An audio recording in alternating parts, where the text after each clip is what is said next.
Margaret was 67 years old when she stopped going to her granddaughter's soccer games. Not because she didn't want to, not because she was sick, but because walking from the parking lot to the bleachers, maybe 200 steps, had become something she dreaded for days in advance. Her hip hurt when she walked. It hurt when she sat. It hurt when she tried to get out of bed in the morning. And her doctor told her the same thing most doctors say. It's just arthritis. Take some ibuprofen. Try to stay active. Stay active. With a hip that feels like broken glass with every step. Margaret's story is not unique. It is the story of tens of millions of Americans over 60. And if it sounds familiar, if you have been quietly adjusting your life around your hip pain, giving up the walks, the stairs, the activities you used to love, then this video is for you. Because here is what Margaret discovered and what I'm going to show you today. Hip pain after 60 is almost never just wear and tear that you have to live with. In the majority of cases, it is a muscle problem, a specific, addressable, fixable muscle problem. And the right 10 movements done consistently every single day can change everything. Stay with me, because movement number 7 is the one Margaret's physical therapist called the single most important exercise she had never done. Before we get into the movements, I need to take 2 minutes to explain what is actually happening in your hip. Because once you understand this, you will never look at hip pain the same way again. Your hip is the largest ball and socket joint in your body. It is built to handle enormous loads, the full weight of your upper body, amplified by movement. When you walk, your hip absorbs forces up to 5 times your body weight with every step. For that joint to work painlessly, it needs to be surrounded by strong, balanced, flexible muscles. Muscles that absorb those forces so the joint itself does not have to. Now here is what happens after 60. 3 things go wrong simultaneously. First, the muscles surrounding the hip, particularly the glutes, the hip abductors on the outer thigh, and the hip flexors at the front, begin to weaken and shorten from years of sitting. Most Americans over 60 sit for 8 to 10 hours a day. That much sitting tightens the hip flexors, weakens the glutes, and shuts down the stabilizing muscles that protect the joint. Second, the cartilage inside the hip joint, which normally cushions every movement, thins with age. Less cushion means more bone-on-bone contact, more friction, more inflammation, more pain. Third, after 60, estrogen and testosterone both decline significantly. Both of these hormones protect cartilage and support muscle maintenance. When they drop, cartilage breaks down faster and muscles weaken faster than the body can repair them. So what does this mean for you? It means that the pain you feel is not simply the passage of time. It is a specific cascade of muscle weakness, tightness, and joint stress that builds over years. And that cascade, at any stage, even at 70 or 75, respond to targeted exercise. Research published in the journal Arthritis Care and Research found that seniors with hip arthritis who followed a targeted strengthening program for 12 weeks reported an average 53% reduction in pain. Not 10%, not 20%, 53%. That is what the right movement can do. Now let's get into the 10 movements. I'm going to give you exactly what to do, exactly how to do it, and exactly why each one matters. Movement number 1, supine hip flexor release. Start lying on your back on a bed or fur mat. Both knees bent, feet flat. Now slowly bring your right knee toward your chest using both hands. Hold it gently. You should feel a mild stretch in the back of your hip and lower back. Hold for 30 seconds. Switch sides. Do 3 repetitions each. This is the first movement because it addresses the most immediate problem, tight hip flexors. After years of sitting, these muscles are chronically shortened. They pull the pelvis forward, compress the hip joint, and are often the direct cause of that deep, aching pain you feel at the front of your hip or groin. 30 seconds of this stretch every morning before you even get out of bed begins to release that compression. Margaret said this single movement, done every morning for 2 weeks, reduced her morning pain by half before she even started the strengthening exercises. Movement number 2, glute bridge. Stay on your back. Feet flat on the floor, hip width apart, knees bent. Arms relaxed by your sides. Now press through both heels and slowly lift your hips off the floor, squeezing your glutes firmly at the top. Hold for 3 seconds. Lower slowly. Do 10 repetitions.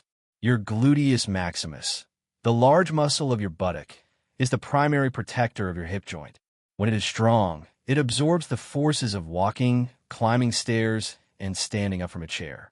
When it is weak, every one of those activities sends excessive stress directly into the joint itself. Research is unambiguous on this. Weak glutes are the #1 muscular contributor to hip pain in older adults. The glute bridge is the safest, most effective way to begin rebuilding that strength from scratch, with zero stress on the hip joint itself.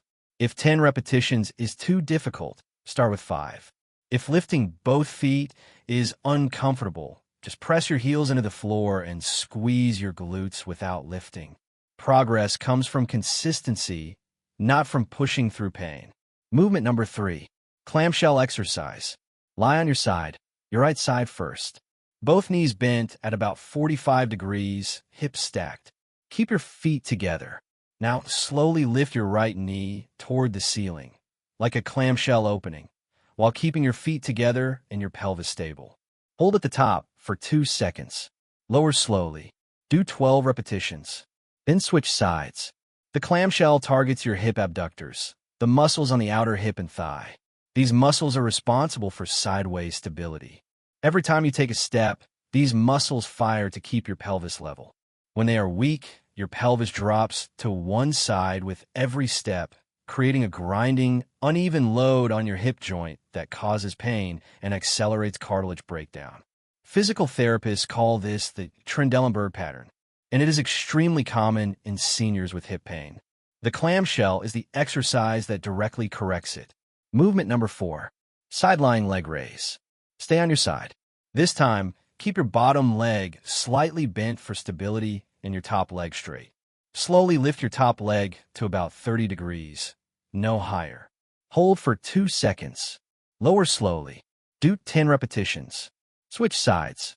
This targets the hip abductors from a slightly different angle than the clamshell, specifically the gluteus medius, which is the most important muscle for walking stability in seniors.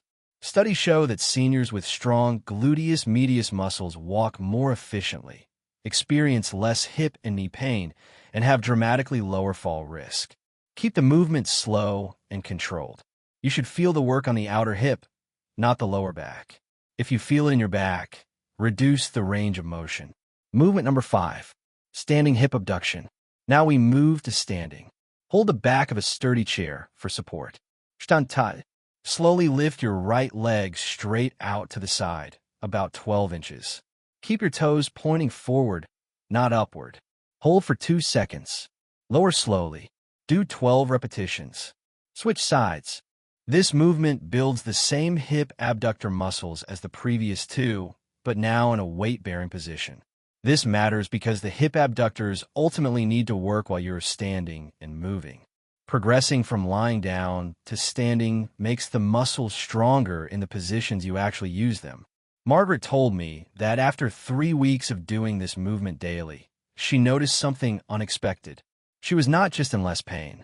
She was walking differently, more steadily, less shuffling. Her physical therapist confirmed that her Trendelenburg pattern, that slight hip drop with each step, had almost completely resolved. Movement number 6, standing hip extension. Stay at your chair. Stand tall, holding the back lightly. Now slowly lift your right leg straight behind you, about 8 to 10 inches. Do not arch your lower back. Keep your core gently engaged. Hold for 2 seconds. Lower slowly. Do 12 repetitions each side. Hip extension directly strengthens the gluteus maximus in its functional role, the role it plays when you push off the ground while walking. Weakness in this movement is why many seniors develop a flat, shuffling gait. The leg does not drive backward properly. The glutes do not fire. The hip joint absorbs all the impact. This movement corrects that pattern. Do it consistently for 4 weeks, and you will notice the difference in how your whole lower body feels when you walk. Movement number 7, the Piriformis stretch. And here it is. The movement Margaret's physical therapist called the one she had never done, and the one that made the most immediate difference. Sit in a firm chair. Cross your right ankle over your left knee, forming a figure 4 shape. Now sit tall and gently lean forward from your hips, not your lower back, until you feel a deep stretch in your right buttock. Hold for 30 to 45 seconds. Switch sides. The piriformis is a small, deep muscle that runs from the base of the spine to the outer hip. In most people with hip pain, it is chronically tight. And when it is tight, it does 2 things. It compresses the hip joint directly. And in many people, it also compresses the sciatic nerve, causing pain that radiates down the back of the leg. This is why so many people with hip pain also feel pain down their thigh or into their knee. It is often the piriformis, not arthritis, not a nerve problem, a tight muscle that nobody told them about. Stretching the piriformis twice daily, morning and evening, addresses one of the most overlooked causes of chronic hip pain. Margaret felt relief within 48 hours of starting the stretch. Not weeks, days. Movement number 8. Sit hip circle Mobilization. Sit at the edge of firm chair. Feet flat on the floor. Now lift your right knee slightly and slowly draw a circle in the air with your knee. 5 circles clockwise, 5 circles counterclockwise. Keep the movement smooth and gentle. Switch sides. This movement does something the strengthening exercises do not. It moves synovial fluid through the hip joint. Synovial fluid is the joint's natural lubricant. It reduces friction, delivers nutrients to the cartilage, and removes inflammatory byproducts. When a joint is stiff and rarely moved through its full range, synovial fluid becomes stagnant. Cartilage becomes starved of nutrients. Inflammation accumulates. Pain increases.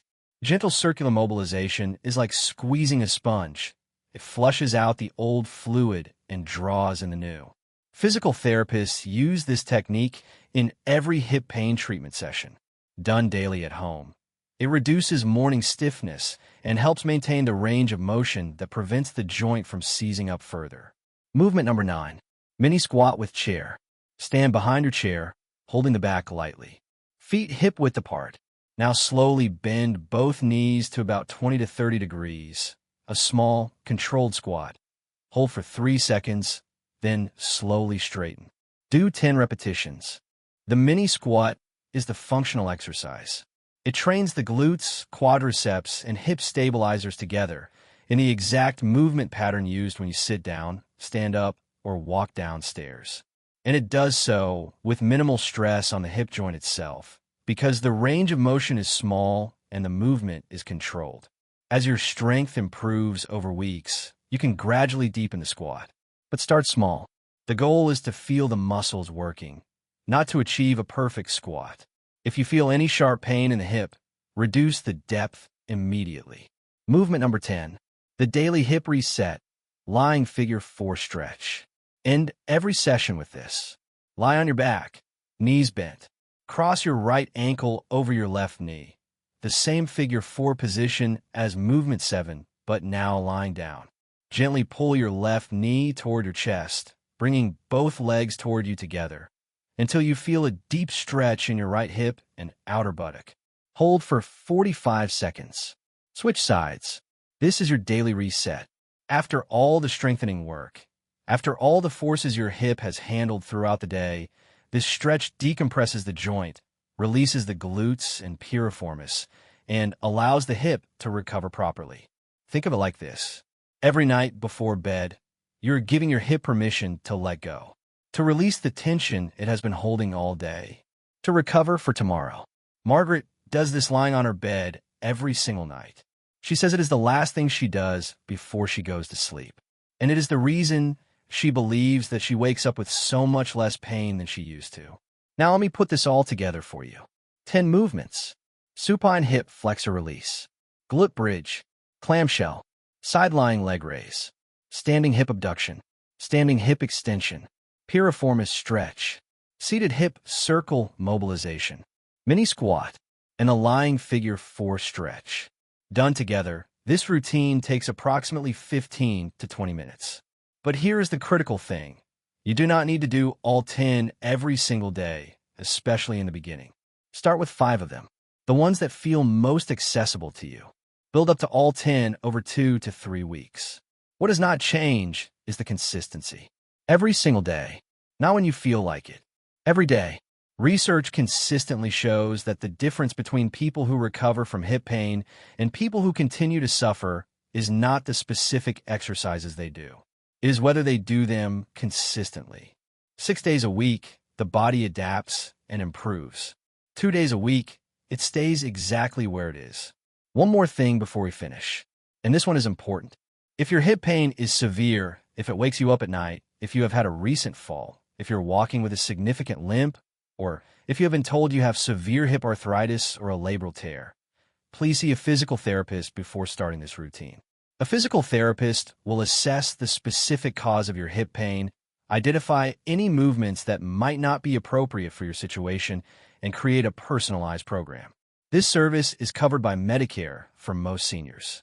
It is one of the most evidence-based, most effective, and most underutilized resources available to you. Your primary care doctor can write a referral. Ask for one. Margaret went back to her granddaughter's soccer games. Not right away. It took 8 weeks of doing these movements consistently. But 8 weeks after she started, she walked from the parking lot to the bleachers without dread, without pain, without the mental calculation of whether it was worth it. She stood up to cheer when her granddaughter scored, and she did not think about her hip once. That is what is possible for you, not because of miracle, not because of surgery, because of 10 movements done every day that give your body what it has been waiting for. If this video helped you, please share it with someone you love who is living with hip pain, because too many people are quietly shrinking their lives around pain that does not have to be permanent. Like this video and subscribe for honest, clear health information every single week. And as always, please consult your personal physician or physical therapist before beginning any new exercise program, especially if you have existing joint conditions or recent injuries. I will see you in the next one. Move every day. Your body will thank you for the rest of your life.